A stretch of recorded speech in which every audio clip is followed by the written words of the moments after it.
Peace and blessings, peace and blessings. Hope you guys are having a wonderful time. Hope you guys are well and your loved ones. Today I'm going to be reading James chapter 3 from 1 to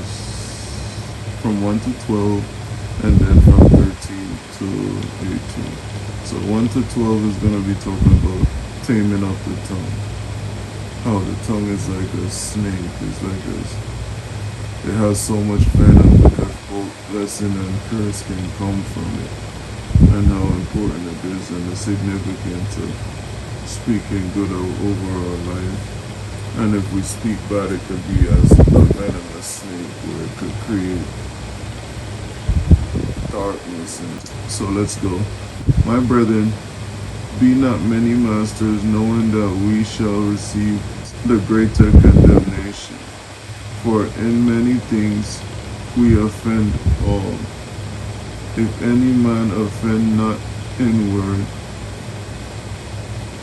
the same is a perfect man, and able also to bridle the whole body. Behold, we put bites in the horse's mouth, that they may obey us. And we turn about their whole body. Behold also the ships which, though they be so great, and are driven of fierce wind, yet are they turned about with a very small helm. Whatsoever the governor listed, even so the tongue is a little member, and boasteth great things. Behold, how great a matter a little fire kindleth. Even so, the tongue is a little member, and boasteth great things. Behold, how great a matter a little fire kindleth. And the tongue is a fire, a world of iniquity. So is the tongue amongst our members, that defileth the whole body, and setteth on fire the course of nature, and it is set on fire of hell. Verse 7. For every kind of beast, and of birds, and of serpents, and of things in the sea is tamed, and have been tamed of mankind. So that means mankind, we could tame anything except our own tongue, because we always speak boldful and bossy and prideful, because it's just to show you the power of the tongue. Okay, verse 8. But the tongue can no man tame. It is an unruly evil, full of deadly poison, just like the serpent on the screen. And you see those three things that I put on the screen: aggression, potency of venom, and where it be. And you notice the snake always uses tongue to smell the ear and sense if there's food or whatever. So we ought to be wise as a serpent but harmless as a dove. And we ought to speak life and not death. Verse 9. Therewith bless we God, even the Father, and therewith curse we men, which are made after the similitude of God. Out of the same mouth proceeded blessing and cursing. My brethren, these things ought not so to be. Doth a fountain set forth at the same place sweet water and bitter? So it's a question, does the fountain set forth at the same place sweet water and bitter? Can the fig tree, my brethren, bear olive berries? Either a vine figs, so can no fountain both yield salt water and fresh. So can a fig tree bear olive berries or olive branch? No. The same way a fountain cannot yield fresh water and salt water. It has to be one or the other.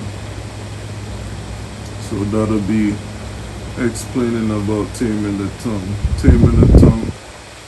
In order to tame our tongue, we have to have God, and we have to deny ourselves and submit to God to use us 100% and not be self-worthy, and not be self-worthy, not be of too much in ourselves, but to do good. And in order to do good, we have to practice, because practice makes perfection. None of us are perfect, but we could do the best that we can. And hopefully we'll, by the grace of God, we'll land average where it's surpassing. Okay, I'm going to read 13 to 18. Two kinds of wisdom. Who is a wise man and endued with knowledge amongst you? Let him show out of a good conversation his works with meekness. So who is a wise man that endued with knowledge amongst you? Let him show out a good conversation his works with meekness of wisdom. But if ye have bitter envy and strife in your heart, glory not, and lie not against the truth. This wisdom descended not from above, but it is earthly, sensual, devilish. For where envying and strife is, there is confusion and every evil work. But the wisdom that is from above is first pure, then peaceable, gentle, and easy to be entreated, full of mercy and good fruits, without partiality and without hypocrisy. And the fruit of righteousness is sown in peace of them that make peace. So there's two kinds of wisdom God is saying. Wisdom that's from above and wisdom that's from the earth. And the earth type of wisdom is devilish, where it's about envying, it's about strife, it's about confusion, it's about lust, it's about false teaching and everything that follows evil works. And the wisdom that's from him, God, blessed be his name, is pure, is peaceable, gentle, and easy to be entreated, full of mercy and good fruits, without partiality and without hypocrisy. And the fruit of righteousness is sown in peace of them that make peace. So hopefully this word was a blessing to y'all. It's talking about the two types of wisdom and how we ought to seek God, and God's wisdom is better than our earthly wisdom, because God is a big God. So hopefully you take time and you can read it yourself. James chapter 3. And this verse that I just read was from 13 to 18.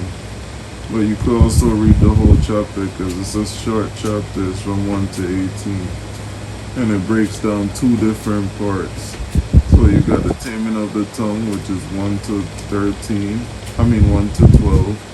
And then you got the other part, which is 13, which is the two kinds of wisdom from 13 to 18. Hopefully this word was a blessing to you guys. Love you guys. Have a wonderful rest of your day, and be sure to like, subscribe, share the video, and let me know what you think in the comment section. Peace out and God bless you. I'll see you in the next video.